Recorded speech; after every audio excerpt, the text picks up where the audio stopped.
Hola, buenas noches. Les vamos a exponer el día de hoy lo que son las aplicaciones de criptográficas. El equipo está conformado por González Reza Cristian, Valenzuela García Eduardo, Peinado Moreno Juan y Miguel Rubio Luis Roberto, su servidor. Esta clase está impartida por el profe Héctor Eduardo Ramos Covarrubias, dándonos la clase de criptografía.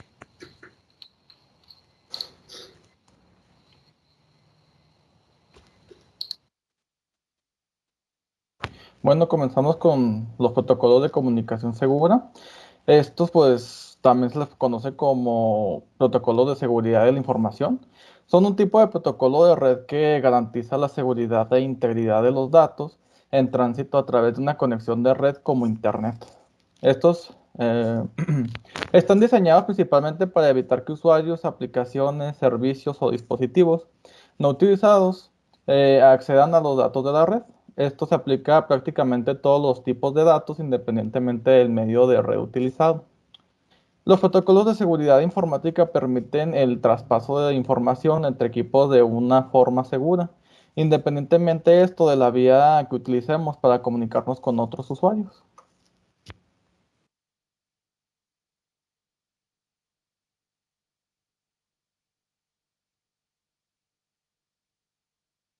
Bueno, comenzamos con el primero de estos protocolos, el cual es el HTTP. ¿Qué es en primer lugar? Bueno, el protocolo HTTP o protocolo de transferencia de hipertexto se basa en WWW, que es World Wide Web, que transmite mensaje por la red. Por ejemplo, cuando un usuario ingresa al navegador, la URL transmite los mensajes por HTTP al servidor web que el usuario solicitó. Luego el servidor web responde y entrega los resultados de los criterios de búsqueda que había solicitado. Con el HTTP se establecen criterios de sintaxis y semántica informática, forma y significado, para el establecimiento de la comunicación entre los diferentes elementos que construyen la arquitectura de la web. Servidores, clientes, proxies, y pues este fue creado en 1999 por la misma World Wide Web, en colaboración con Internet Engineers Task Force. En cuanto a la definición de la misma, bueno, pues tenemos que HTTP es un protocolo de acceso para las páginas web a través de Internet HTTP. Son las siglas para Hypertext Transfer Protocol, que se traduce al español como el protocolo de transferencia de hipertextos. En concepto, se trata de un protocolo sin estado. Con esto nos queremos de referir a que no lleva registro de visitas anteriores, sino que siempre empieza de nuevo. La información relativa a visitas previas se almacena en estos llamados cookies, almacenadas en el sistema cliente. Y pues por último, en funcionamiento, se basa en sencillas operaciones de solicitud-respuesta. Un cliente establece una conexión con un servidor y envía un mensaje con los datos de la solicitud. El servidor responde con un mensaje similar que contiene el estado de la operación y su posible resultado. Todas las operaciones pueden adjuntar un objeto, recursos sobre lo que está actuando a cada objeto de la web, documento HTML, fichero multimedia o aplicación CGI. Es conocido como su URL.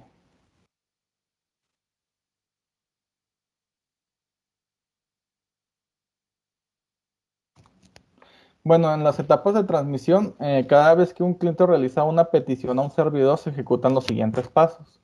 Primero, un usuario accede a una URL seleccionando un enlace de un documento HTML o introduciendo directamente en el campo location del cliente web. Luego, el cliente web descodifica el URL, separando sus diferentes partes. Así identifica el protocolo de acceso, la DNS o el IP del servidor. El posible puerto opcional, el valor por defecto es de 80 y el objetivo requerido del servidor. Se abre una conexión a continuación TCP/IP con el servidor llamado al puerto TCP correspondiente. Se realiza la petición, para ello se envía el comando necesario get, post, head, etc. La dirección del objeto requerido, el contenido de la URL que sigue la dirección del servidor, la versión del protocolo HTTP empleada, casi siempre HTTP 1.0 y un conjunto de variantes de información que incluye datos sobre las capacidades del browser, datos opcionales para el servidor. Después el servidor devuelve la respuesta al cliente, consiste en un código de estado y el tipo de dato MIME de la información de retorno seguido de la propia información. Y por último, pues se cierra la conexión del TCP.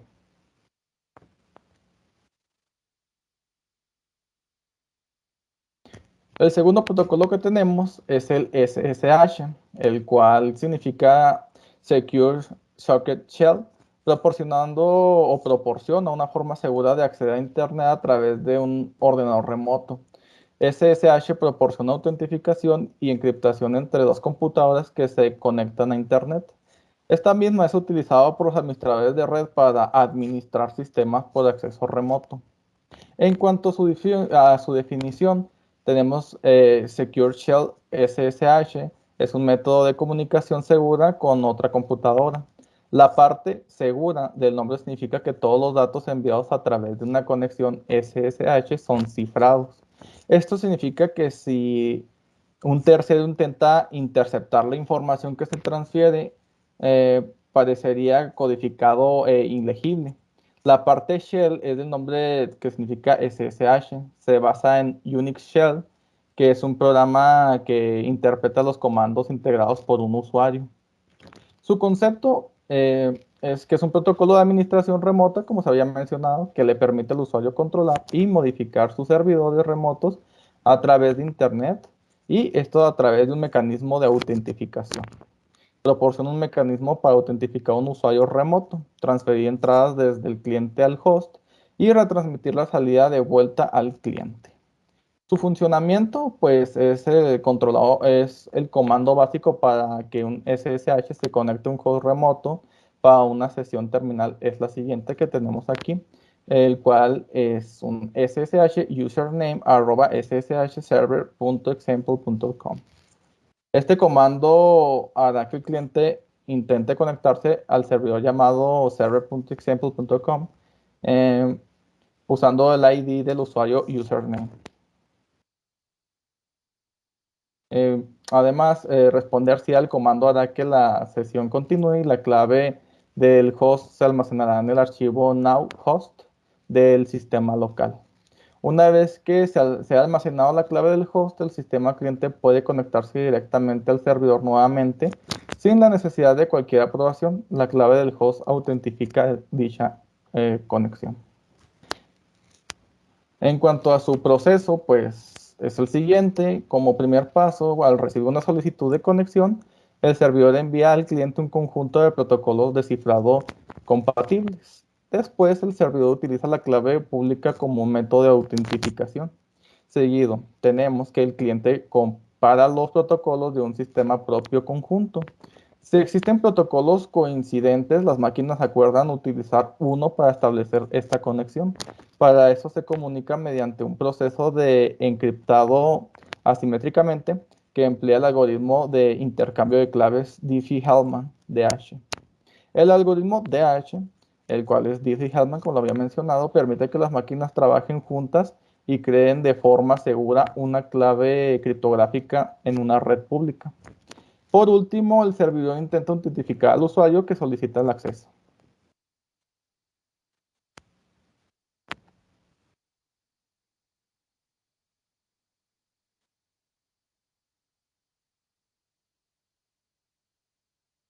El siguiente es el protocolo SSL. Esta es una tecnología estandarizada que permite cifrar al tráfico de datos entre un navegador web y un sitio web o entre dos servidores web, protegiendo así la conexión. Esto impide que un hacker pueda ver o interceptar la información que se transmite de un punto a otro y que puede incluir datos personales o financieros. Y pues, ¿cómo funciona? Un certificado SSL establece una conexión cifrada entre un servidor o sitio web y un navegador durante un proceso invisible e instantáneo llamado negociación de protocolo de enlace SSL. La autentificación es la siguiente: cada vez que un visitante inicia una nueva sesión en un sitio, el servidor se identifica por medio de un certificado SSL, cuya validez es verificada por el navegador del visitante.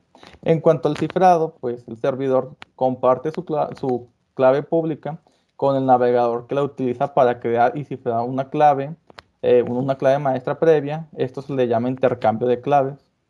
Y por último paso tenemos el descifrado, el cual pues el servidor descifra el premaestro usando una clave privada para establecer una conexión encriptada y segura durante esta sesión.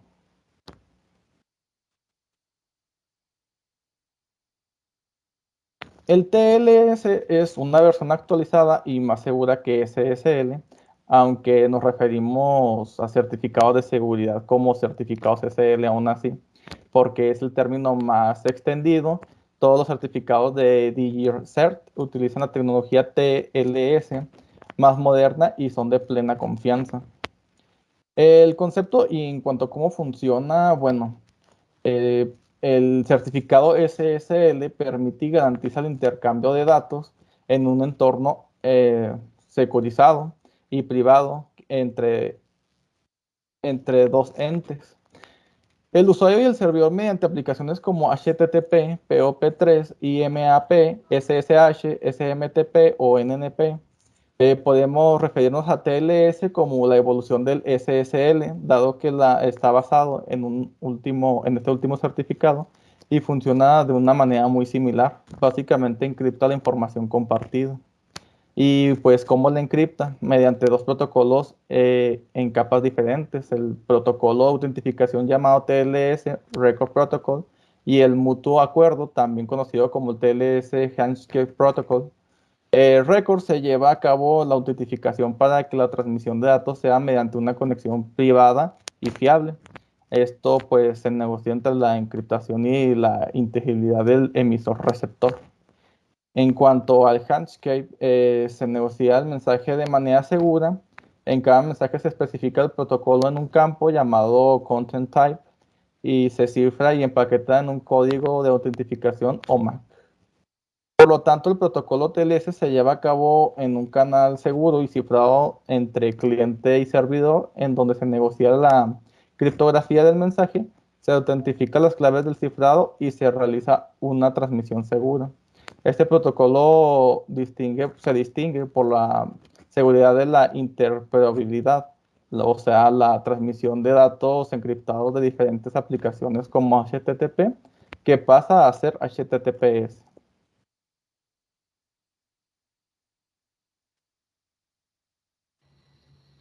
Muy bien, ahora lo que tenemos sería la autentificación, que en cierto modo la autentificación con cifrado es la base de una comunicación segura, la que nos ayuda a garantizar que el origen y el destino sea de partes deseadas. El cifrado codifica la comunicación en el origen y codifica la comunicación en el destino. El cifrado impide que los intrusos puedan leer cualquier transmisión que logren interceptar tanto el receptor como el emisor.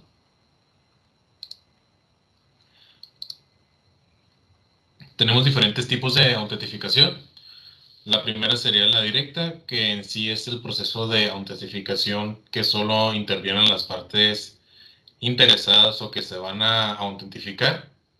La indirecta, que en el proceso interviene una tercera parte confiable que actúa como autoridad o juez, que avala la identidad de las partes involucradas. Tenemos también la unilateral, que solo una parte se autentifica ante la otra, ya que la otra parte no se autentifica ante la primera.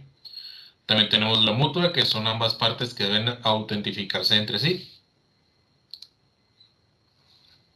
También tenemos algunos métodos de autentificación que son el Security Shell, que es un protocolo para proteger las transferencias de datos y sesiones de red de usuarios interactivos contra intrusiones, usurpaciones de sesión y ataques de tipo medio enemigo. Tenemos también que la autentificación es compleja, ya que se proporciona mediante criptografía de clave pública, tanto que los servicios de ventanas X y los servicios de red se pueden enviar por un túnel de manera segura mediante conexiones de Security Shield para obtener una protección adicional, ya que también tenemos los protocolos como los que utiliza Solaris en Security Shields.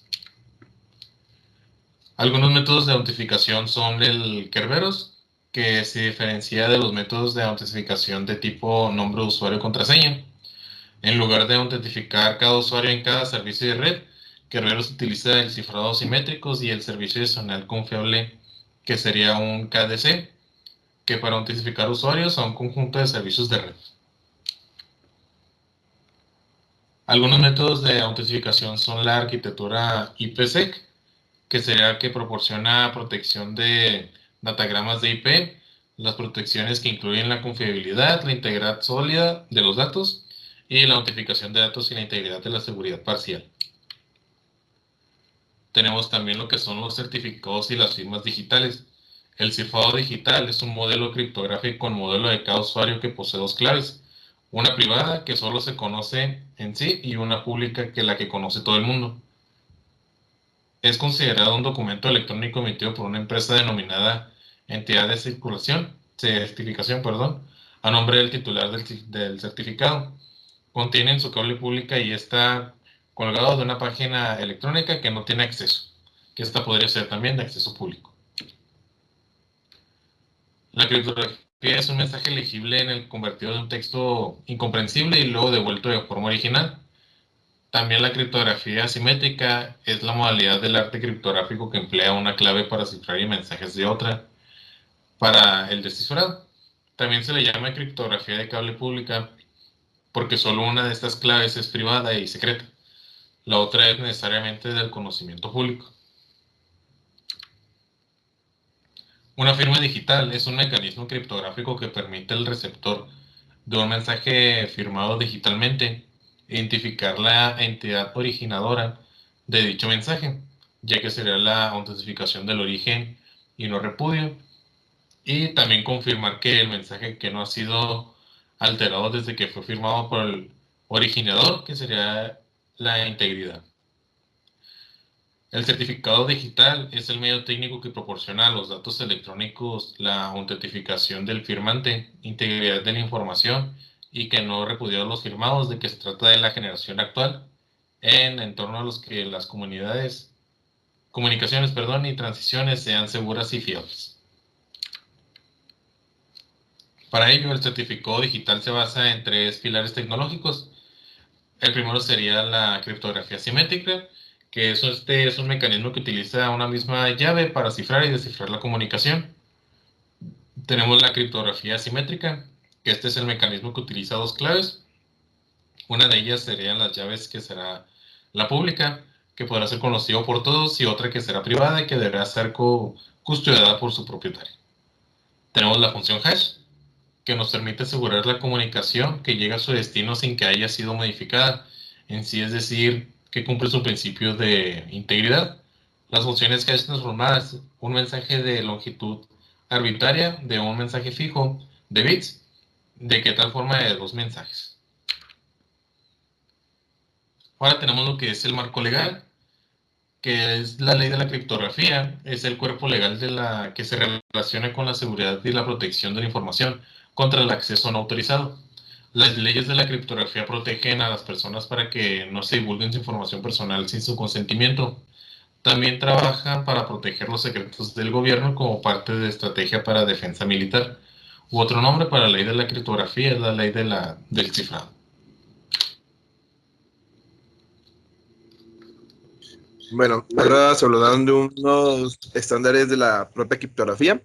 En total, los estándares principales que se contemplan en PKCS son 15, o también de llave pública, como su nombre lo indica, donde se verán como varios de estos están relacionados con los cifrados de la unidad anterior, como RCA y todo eso. Por ejemplo, tenemos el PKCS1, que como objetivo principal tiene como cifrado el cifrado RCA. Este estándar define las reglas básicas para las funciones de clave pública RCA, para ser más específicos, los certificados digitales. Siguiente. PKCS2. El objetivo principal de ese estándar es el estándar de cifrado también RCA para el resumen de mensajes. Este estándar define el cálculo para el resumen del mensaje. Ahora PKS2 está fusionado con PKCS1. PKCS3, el objetivo principal de ese estándar es el estándar de acuerdo a la clave de Diffie-Hellman, que también lo vimos en la unidad anterior. Este estándar define el mecanismo para implementar el protocolo de acuerdo a la clave de Diffie-Hellman. Ahora vamos con el 4, que es estándar de criptografía de clave pública. También se fusionó con PKCS1, por lo que tampoco tiene una existencia independiente. Básicamente casi funciona igual. PKCS5, el objetivo principal de este estándar es el cifrado basado en contraseña. Define el método para encriptar una cadena de octetos usando una clave simétrica que se deriva de la contraseña. Ahora vamos con el 6. El propósito principal de este estándar es el estándar de sintaxis de certificado extendido. Define la sintaxis para extender los atributos del certificado X.509, que básicamente este certificado es un formato de estándar para certificados de clave pública. El número 7 sería que su objetivo principal es la sintaxis de mensajes criptográficos. Este define la sintaxis de los datos, que es la forma resultante de las operaciones criptográficas, por ejemplo, como lo son las firmas digitales y sobres digitales.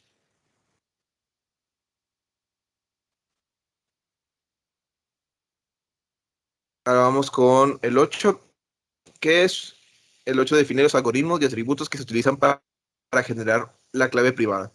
El 9, su objetivo principal de este estándar son los tipos de atributos seleccionados. Define los atributos seleccionados que se utilizan en los certificados extendidos PKCS6. Básicamente es como una continuación de ese propio nivel. El 10, su objetivo principal es el de la sintaxis de solicitud de certificado.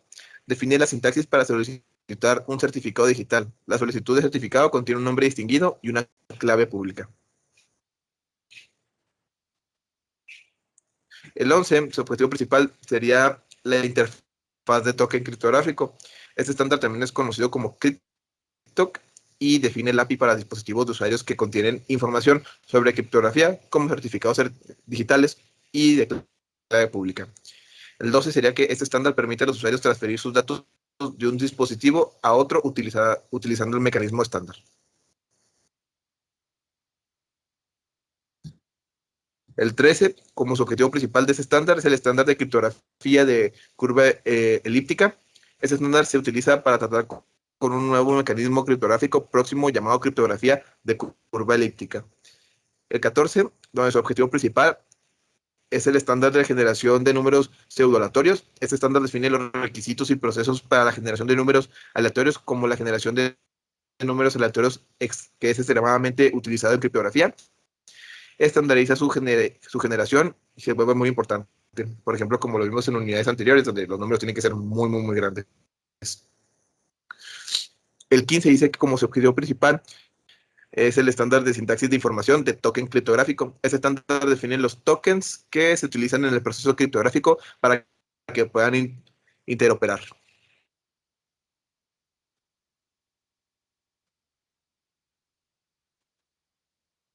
Otro estándar sería el FIPS 140, sección 2, que es el estándar de procesamiento de información federal, donde es un conjunto de normas que especifican los requerimientos de seguridad para módulos criptográficos, el cual se aplica a las agencias federales que utilizan sistemas de seguridad basados en criptografía para proteger la información sensible en los sistemas informáticos y de telecomunicaciones.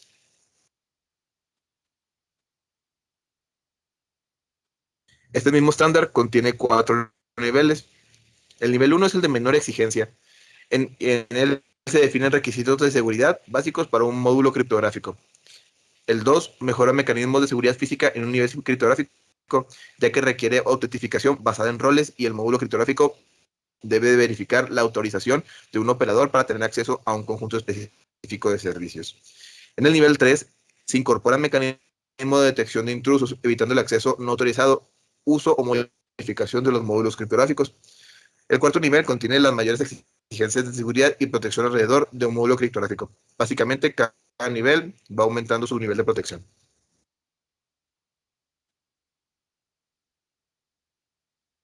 Ahora iremos con otros protocolos que no son tan utilizados, que sería el protocolo SET y el NIST. El SET, como su nombre le indica, dice que es Secure Electronic Transaction o transacción de electrónica segura.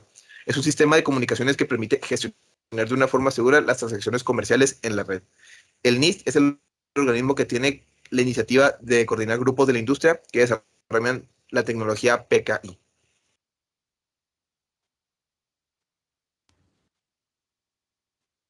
Bien, ahora vamos a hablar del programa Pretty Good Privacy, entre paréntesis PGP.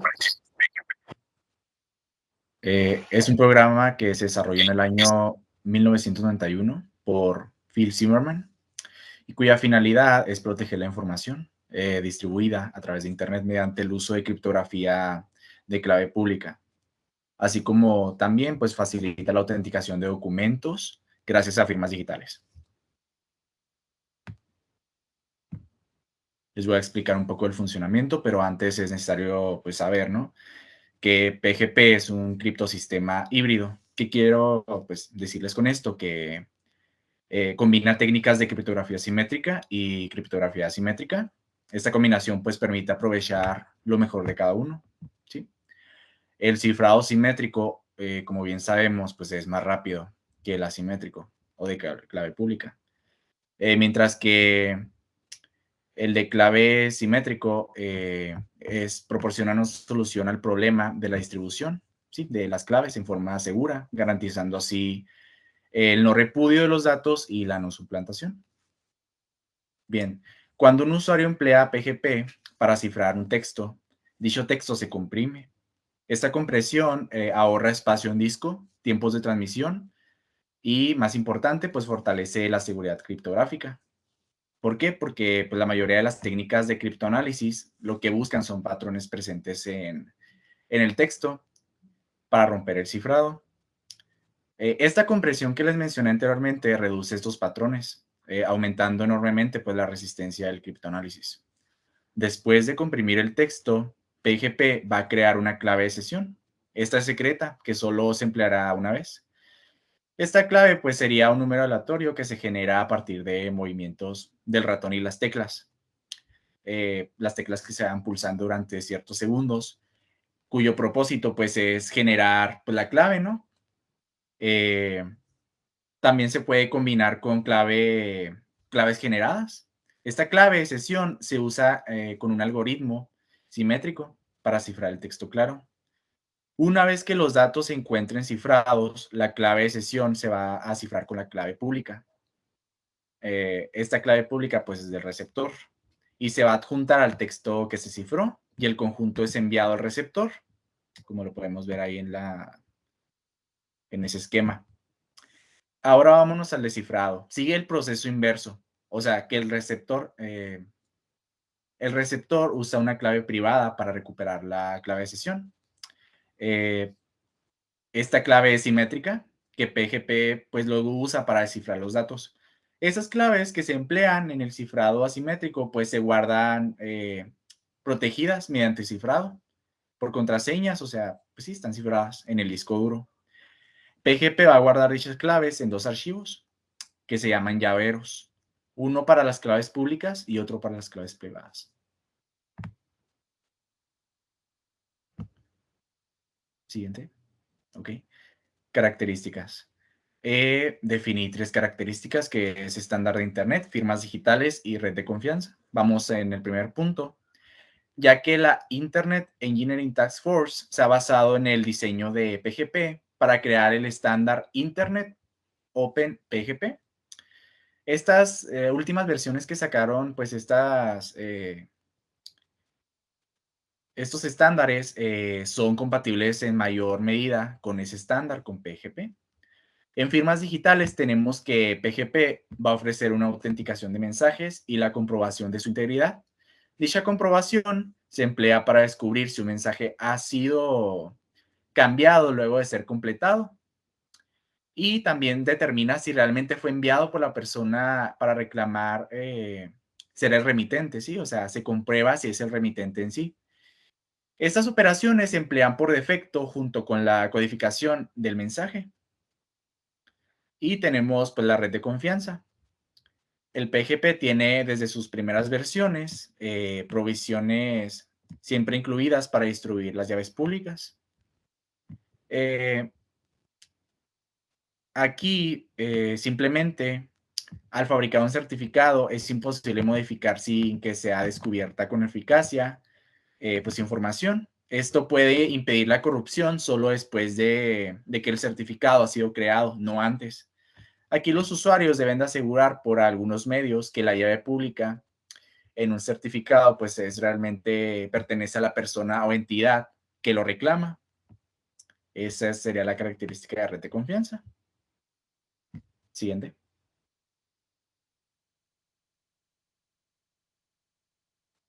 Bien, para la práctica emplearemos software libre. Crearemos una autoridad de certificación en CentOS 7, donde crearemos certificados y los firmaremos. Es muy sencillo, la verdad. Estas autoridades de certificación pues se encargan de señalar a una entidad de confianza, las cuales emiten y revocan los certificados, utilizando en ellos la firma electrónica, para lo cual se emplea la criptografía de clave pública. Lo vamos a ver a continuación. Ok. Bueno, ya estamos en CentOS versión 7. Nos tenemos que volver superusuarios. Entonces, emplearemos lo que es OpenSSL. CentOS ya lo trae por defecto y pues se puede generar directamente. Vamos a comprobarlo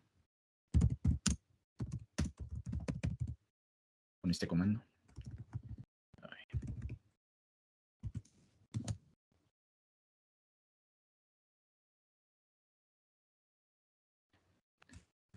Lo que tenemos que hacer es ir a la ruta correcta para generar los certificados, que es CD, ETC, PKI, TLS y MISC. Hacemos un LS. Como podemos ver, tenemos un archivo que es SA, que es el certificado de la entidad certificadora que vamos a crear.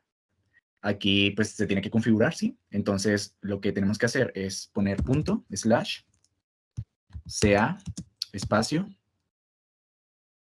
_new CA.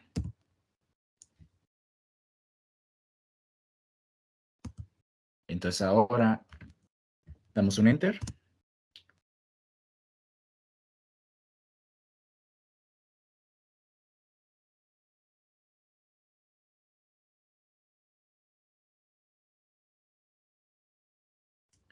Nos pide una contraseña, le ingresamos.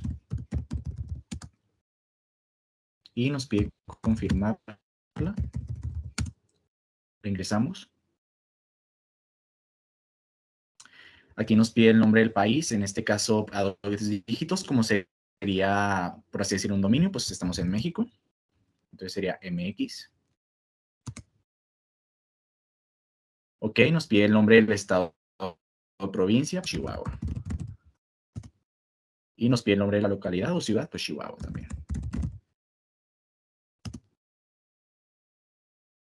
Nos pide un nombre de una organización, en este caso pues puede ser ejemplo Tech2. Nos pide un nombre único o unitario de la organización, entonces puede ser criptografía o cripto. Damos un enter. Y nos pide el nombre del servicio el cual queremos proteger. En este caso vamos a proteger un servicio de protocolo de transferencias de archivos FTP. Ese no lo vamos a hacer ahorita, pero vamos a proteger ese como ejemplo. Entonces vamos a poner FTP. El nombre de la organización, que en este caso es ejemplo tech2.com. Damos un enter. Bueno, en este caso nos pidió el correo, es opcional. En este caso, pues no nos hacemos por el correo. Que si queremos una contraseña de desafío, le ponemos en enter, no queremos contraseña de desafío. Y nos pide un nombre opcional de compañía. Tampoco queremos, entonces pues puede ser opcional, damos un enter. Y nos pide la contraseña que ingresamos al inicio. Entonces la ingresamos. Y aquí podemos ver que se ha creado pues, de manera exitosa con toda la información del certificado que nosotros pues ingresamos. Ahora tenemos que ver qué archivos tenemos. En la ruta pues igual tenemos los mismos. ¿Qué significa esto? Que tenemos ahora sí que crear un nuevo certificado.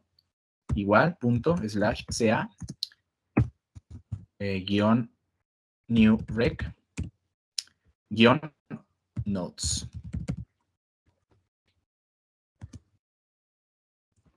Aquí se nos crea, pues sí, un nuevo certificado, nos pide exactamente lo mismo que el general de la certificación, entonces ponemos MX, Chihuahua otra vez,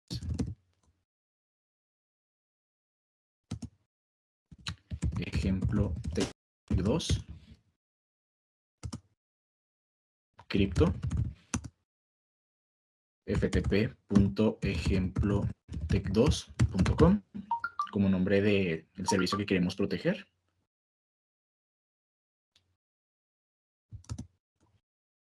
Nos salteamos el correo, no lo deseamos poner, nos salteamos la contraseña de desafío, nos salteamos lo que sería también el nombre de la compañía opcional, y ahí ya no nos pide contraseña. ¿Por qué? Porque tenemos que firmar este certificado pues ya de manera pues individual.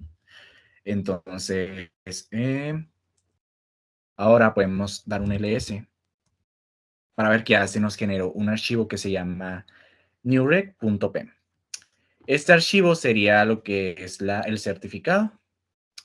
Entonces, ahora lo que tenemos que hacer es crear la firma digital para firmar este certificado, ¿sí? Entonces, para crear esa firma es /ca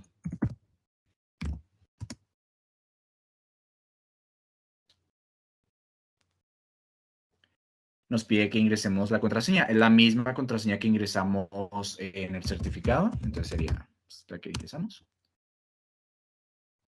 Ponemos que yes. Y confirmamos con otro yes. Enter. Y aquí ya se nos, pues sí, nos desglosa lo que es toda la contraseña encriptada. A dar un ls para ver qué archivos tenemos en esa ubicación. Tenemos el newcert.pem y el newrec.pem. Ahora, pues vamos a personalizarlos de una manera pues más, que no se confundan tanto, vaya. Con el comando mb, el newrec.pem va a ser la llave. Entonces, cripto con terminación key. Sí, que quiero cambiar ese nombre a ese archivo con la llave.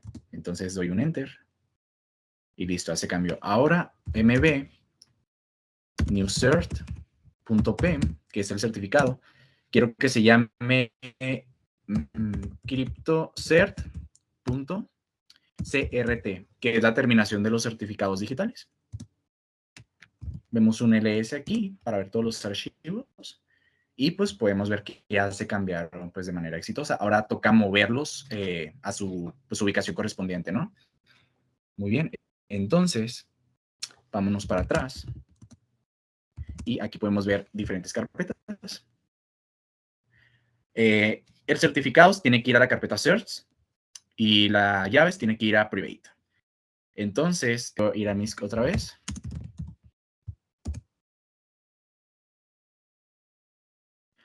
Bien, ahora vamos a mover lo que son los archivos a sus carpetas correspondientes. Como habíamos visto anteriormente, la carpeta Certs y la carpeta Private.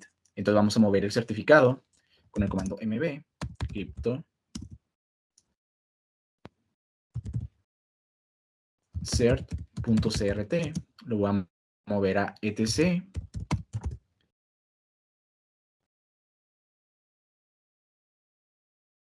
/pki /tls/certs.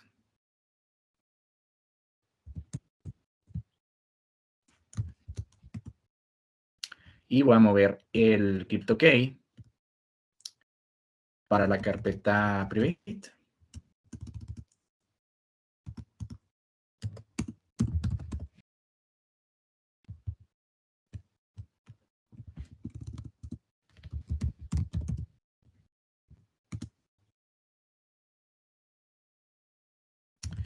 Vamos hacia atrás.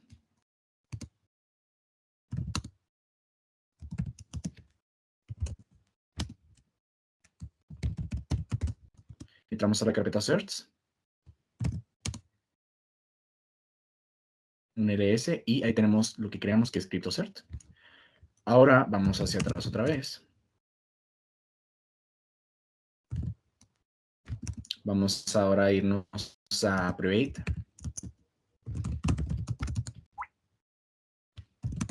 Y tenemos CryptoKey. Así es como pues, se crean las autoridades de certificación. Es bastante sencillo, como pueden ver. Así es como se maneja en CentOS. Puede variar dependiendo de la distribución de Linux que tengan. Ok, eso sería todo. Aquí tenemos nuestras fuentes de consulta en las que ustedes pueden checar la información y todo lo que se expuso en esta presentación. Y sería todo por nuestra parte. Gracias por su atención.